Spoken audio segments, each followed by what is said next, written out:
ఇప్పుడే country delight app ని download చేసుకోండి. Download the country delight app now. మరి దశమి యొక్క విశిష్టత, ఆ రోజు పూజా విధానం, అనుసరించాల్సిన విధి విధానాలు, ముఖ్యంగా అవి విజయదశమి నాడు చేయవలసిన విధి విధానాలు.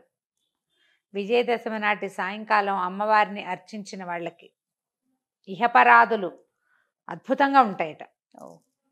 అమ్మవారు ఎలాంటి అపరాజిత స్వరూపంలో కనిపిస్తుంది.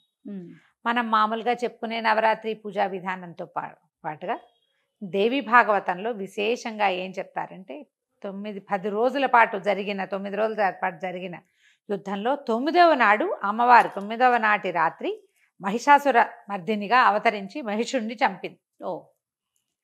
తెల్లవారేసరికల్లా ఆమెని భీభత్స రూపంలో చూశారు దేవతలు. మొత్తం ప్రాణికోటంతా స్తంభించిపోయిందట ఆ స్వరూపాన్ని చూసి.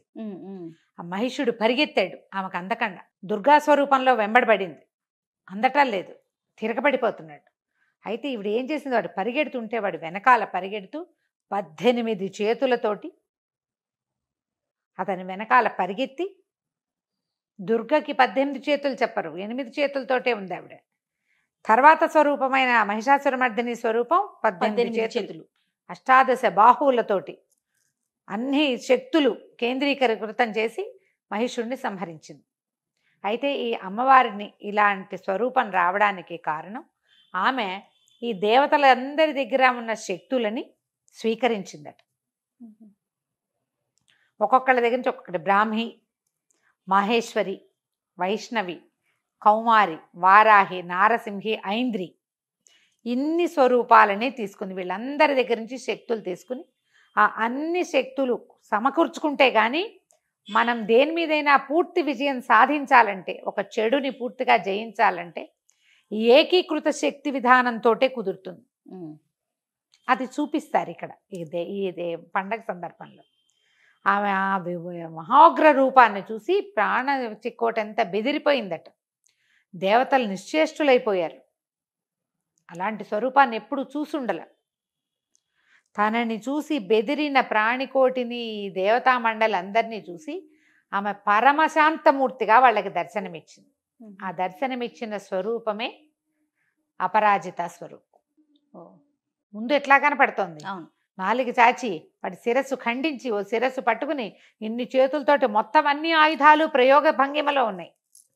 అన్నీ పోయి స్థిమిత శాంత స్వరూపంతో పాశాంకుశాలు పట్టుకుని చక్కగా స్థిమితంగా నీకేం కావాలో నేను అది ఇస్తాను, ఏదైనా నన్ను అడగచ్చు. అంతకుముందు ఆమెను చూసి భయం వేసింది కదా, ఆ భయాన్ని పోగొట్టింది. అపరాజిత అంటే అస్సలు పరాజయమే ఎరుగని తల్లి ఆ స్వరూపంలో కనిపించింది. ఆమెను చూసిన వాళ్ళకి ఇక పరాజయమే ఉండదు, అంతే. ఈ రోజున మనం ఎన్ని రకాలు చేస్తామో, ఈ రోజునే పాండవులు తమ తాలూకు ఆయుధాలని స్వీకరించారు, అజ్ఞాతవాసాన్ని విడిచిపెట్టారు ఈ రోజున. తర్వాత రాముల వారు ఈ రోజునే యుద్ధానికి ప్రారంభం చేశాడు. ఎన్ని రకాల కథలో చెప్పబడతాయి దీని మీద. ఇప్పుడు ఇలాంటి అత్యద్భుతమైన రోజున ఇది ఏమిటంటే దీన్ని విజయ దశమిగా చెప్తారు. ఈ రోజున ఏ పని మొదలుపెట్టినా మన పని అయిపోతుంది, పని శాంతంగా అవుతుంది, పూర్తిగా అవుతుంది, సక్సెస్ఫుల్గా అవటం కోసం పాతకాలంలో క్షత్రియులంతా కూడా ఈ రోజును విశేషంగా భావించి సీమోల్లంఘన చేసేవారంటే యుద్ధానికి సన్నద్ధమయ్యే వాళ్ళంతా కూడా 9 రోజులు అర్చన చేసి 10వ నాడు అపరాజిత అర్చన చేసిన తర్వాత సీమోల్లంఘనం అంటే ఇప్పుడు మనం ఏం చేస్తున్నాం, ఊరి మొగదలకు వెళ్ళి రావాలని చెప్తారు. తెలంగాణ అంతా కూడా ఊరు బయటికి వెళ్ళి రావాలంటారు. ఊరు బయటికి వెళ్ళి రావటం ఇది సీమోల్లంఘనం చేయటం. అంటే ఆ రోజున ఊరు దాటేవాళ్ళు. ఈ 10వ నాడు ఊరు దాటిన వాడికి వాడు ఏ పని మీద వెళ్ళాడో ఆ పని అయిపోతుంది, అమ్మవారు సాధించినట్టుగా సాధించేస్తాడు అతను. అందుకని మన వాళ్ళు ఏం చేస్తారు, పొలిమేరలు చూసి రావాలని పొలిమేర దాకా వెళ్ళొస్తారు. ఒట్టిగా పొలిమేర చూసి రావడం కాదు, ఆ రోజుల్లో చేసిన విధానం అది. అలాగే ఈ రోజున శమి వృక్షానికి పూజ చేస్తారు. అవును, మనం కూడా చేసుకుంటాం కదా. తెలంగాణ అంతా బంగారం బంగారం అని ఈ శమి వృక్ష పాకులన్నీ తెంచిస్తారు. అయితే ఈ పాండవులు శమి వృక్షం మీదే తమ ఆయుధాలు దాచిపెట్టారని, ఈ శమైతే పాపం శమి శత్రు వినాశిని అర్జునస్య ధనుర్ధారి రామస్య ప్రియదర్శిని ప్రియవాదిని అని కూడా చెప్తారు కొన్ని చోట్ల. అంటే రాముడు కూడా శమీ పూజ చేశాడని. అంటే ఈ శమీ పూజ నిన్న మొన్న మొదలైంది కాదు, యుగాల నుంచి ఉంది. కృతయుగ నాడు త్రేతాయుగ నాడు రాముల వారు చేశారంటే ముందు యుగంలో ఉంది కాబట్టి త్రేతాయుగంలో ఆయన చేశారు. చేశారు అంతే. అంతే. ఈ శమీ వృక్షము అప్పట్లో ఏం చేసేవారట, శమీ మీక నేల ఎక్కడైతే ఉందో దాని మొగదలలో మట్టి తీసుకునేవారట. ఆహా, ఆ మట్టికి మహాబలం కలిగించే మట్టి అని అది. ఆహా. మన వాళ్ళు క్రమంగా ఇక్కడ ఆకులు తుంచడం దాన్నే పంచుకోవటం అనేది వచ్చింది. అది తీసి ఇట్లా మొన్నెత్తికి అద్దుకోవాలన్నమాట. మనం పుట్టమట్టి తెచ్చుకుంటాం అవును, చూడు, అవును, అట్లా సెమీ వృక్షపు మూలపు మట్టి తెచ్చుకోవాలి. పాత రోజుల్లో అట్లా చేసేవాళ్ళు. క్రమంగా పద్ధతులు మారిపోతూ ఉంటాయి అవును చూడు. కదండి. ఈ సెమీ వృక్షాన్ని పూజించడం కూడా ఈ రోజున చెప్పబడుతుంది. మనం 9 రోజులు అర్చన చేసుకున్న వాళ్ళు అమ్మవారిని సాగనంపేసి పీఠం ఎత్తేస్తారు. ఒకవేళ మనం విడిగా మనం పెట్టుకుని చేసుకుంటున్నారు కదా కొంతమంది, అవునవును. అఖండం పెట్టుకునే వాళ్ళు కూడా 9వ రోజు తర్వాత 9 నవమి పూజలు అయిన తర్వాత ఇంకా అఖండాన్ని మనం సముదాయించక్కర్లేదు. ఉమ్, వెళ్ళిపోతానంటే అఖండ దేవత పంపించటమే. వెళ్ళిపోనివ్వచ్చు, మనం వదిలేసేయచ్చు దాన్ని. అక్కడి నుంచి ఒక పీట పెట్టుకుని విడిగా అమ్మవారిని పెట్టుకుని చేసుకుంటున్నాం అవునవును. అనుకోండి. నవమి పూజలు అయిన తర్వాత ఉద్యాపన చెప్పేసి అమ్మవారిని పీఠం కదిపేసి సబరి చేసుకోవచ్చు. నవమి వరకు ఇలా ఇంట్లో అన్ని పద్ధతుల ప్రకారం, అంటే ప్రతిరోజు అమ్మవారికి సాయంకాలం సేవాకాలం సమర్పించిన వాళ్ళు కూడా 10వ నాడు సేవాకాల సమర్పణ ఉండదు. అది వేరే కథ, ఇది వేరే కథ. ఈ రోజున రాజరాజేశ్వరి అష్టాంగాన్ని చేసుకుని సాధారణ పూజా విధానంతో అపరాజిత పూజ చేసుకుంటాం. రోజువారీ పూజ లాగానే మన ఇంట్లో ఓ లలితాదేవి పటం ఉంటే ఆమెకి చక్కగా గంధం పుష్పం అర్చన చేసుకుని నమస్కారం చేసుకోవటం, రాజరాజేశ్వరి అష్టకం చదువుకోవటం. కుదిరితే లలితా సహస్రనామం మీ ఓపిక ప్రకారం చేసుకోవచ్చు. స్నేహితుల్ని కలుసుకోవటం ఈ రోజున చేసేది. ఈ బంగారం పంచిపెట్టుకోవటం. సెమీ వృక్షం ఎక్కడైనా ఉంటే వెళ్ళి సెమికి ఒక ప్రదక్షిణం చేసి ఒక నమస్కారం చేసుకోవటం. దాని వృక్ష మూలం తాకాలి, అంతే. నేల తాకటం అనేది చాలా ఇంపార్టెంట్. మన ప్రాంతంలో పాలపిట్టను చూడడం అని చెప్తారు. ఈ పాలపిట్ట ఏంటంటే అది వర్షాలు ఉన్ననాళ్ళు అది బయటికి రాదు, దానికి తడిగిట్టదు.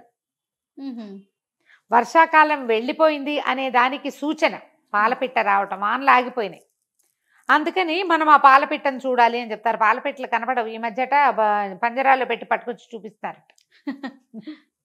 పాలపిట్ట దర్శనం తప్పనిసరి అని. పాలపిట్ట దర్శనం చేయాలంటే ఏం చేయాలి జయ? మనం ఇంట్లో కూర్చుంటే కనపడుతుంది, రోడ్డు మీదకి వెళ్ళాలి కదా, పచ్చిక బయళ్లలోకి బయటికి వెళ్ళాలి, ప్రకృతిని చూడమని. అంతే. వర్షాకాలం తగ్గిపోయి శీతాకాలం మొదలయ్యేటప్పుడు ఒక శోభాయమానమైన ప్రకృతి ఉంటుంది కదా, దాన్ని అది చూడడం కోసం. అది చూడడం. పైగా శరత్కాలపు వెన్నెలలు మహాబాగుంటాయి. సాయంకాలం పూట బయటకు వస్తే ఆ పాలపిట్ట కనిపిస్తుంది. ఆ వెన్నెలని కూడా సాయంకాలం అయ్యేసరికి చీకటి పడేసరికి మనకి చంద్రుడు కనపడతాడు, చంద్రోదయం అయిపోతుంది కదా, చాలా బాగుంటుంది. శరత్కాలపు వెన్నెల చల్లగా ఉంటుంది. అదే కదా మనం శరత్చంద్రుడు అని చెప్తారు. అందుకోసమని సాయంకాలం బయటికి వెళ్ళి సీమోల్లంఘన చేసి, అంటే ఊరు బయళ్ళకి పొలిమేరల దాకా వెళ్ళి ఈ పిట్ట కోసం చూసి మనం తిరిగి రావాలంటే ఊరు బయరు మన ఇంటి పక్కనే ఉండదు, ఇదంతా నడిచి వస్తాం. చంద్ర దర్శనం కూడా చేస్తాం పనిలో పని. వాతావరణం ప్రశాంతంగా చల్లదనం మొదలవుతూ కనపడుతుంది. ఆ ప్రకృతిని ఆస్వాదించడం కోసం ఏర్పరిచారు. ఈ విధంగా మనం విజయదశమి పండగ జరిపేసుకోవటమే. ఏదైనా నివేదన చేసుకోవడానికి చక్కెర పొంగలి, తర్వాత శాఖ అన్నము, చక్కగా అన్ని కూరలు వేసిన కదంబ సాదము అలాంటివి నివేదన చేసుకోవచ్చు అమ్మవారికి. స్నేహితులతో మాట్లాడుకోవటము, దేవాలయ దర్శనం చేసి రావటము. ఈ రోజున ఏదైనా ముఖ్యమైన పనులు మొదలు పెట్టదలుచుకున్న వాళ్ళు ఇవాళ మొదలు పెడితే అన్ని పనులు సక్రమంగా అవుతాయి. వ్యాపారానికి కానీ, విద్యకి కానీ, ప్రయాణానికి కానీ, ఫారిన్ ప్రయాణం చేయదలుచుకున్న వాళ్ళు ఈ రోజునే అప్లికేషన్స్ పెట్టుకోవటం కానీ, పండగ సెలవైనా మనం రాయొచ్చు కదా, ఆన్లైన్ అప్లై చేసుకోవచ్చు కదా, వ్యాపార ఆరంభం చేసుకోవచ్చు, వ్యాపారం డెవలప్ చేసుకోవచ్చు. కొత్తగా ఏదైనా చదువుకోదలుచుకున్న వాళ్ళు ఈ రోజున మొదలు పెట్టుకుంటే చదువు సజావుగా సాగుతుంది. ఈ రోజున ఇంకా ముహూర్తం ఏం చూసుకోకర్లేదు. దశమి నాడు కొత్త బండి స్టార్ట్ చేయటం, కొత్త వస్తువులు మొదలు పెట్టుకోవటము, ఒకవేళ ఏదైనా కొత్త ఇంటికి వెళ్ళదలుచుకుంటే ఆ రోజున వెళ్ళిపోవటము, ఏదైనా చేయొచ్చు. విజయదశమి నాడు ముహూర్త నియమం విజయాలే, అంతా విజయాలే. మనం అన్ని చోట్ల ఇదే పాటిస్తాం. భారతదేశం అంతా జరుపుకునే పండగ అంతే. దసరా అందరూ చేసుకుంటారు. దశహరా అనేది 10 వృత్తులు, మన మనోవృత్తుల్లో ఉన్నటువంటి 10 రకాల దుర్లక్షణాలని పోగొట్టుకునే రోజు. ఒకవేళ ఈ 9 రోజులు మనం ఏమి చేసుకోలేదు, ఇవాళ పెద్ద పండుగ అని అనుకుంటే ఈ రోజైనా మీరు అమ్మవారిని అర్చన చేసుకోవచ్చు.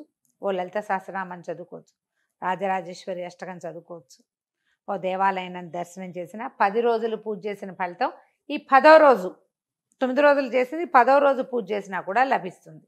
ఏదో ఒక శ్రద్ధతోటి నమస్కారం చేసుకోండి. అంతే. పిల్ల పాపలతో పండగ చక్కగా జరుపుకోవాలి. గొడవలు, కొట్లాటలు, పోట్లాటలు, వాదనలు, కాకుండా దుర్భాషలాడ్డాలు, నువ్వంటే నువ్వంటాలు లేకుండా ప్రశాంతంగా అత్యద్భుతమైన మానవ సంబంధాలతోటి పండగ చక్కగా జరుపుకోండి. శుభం.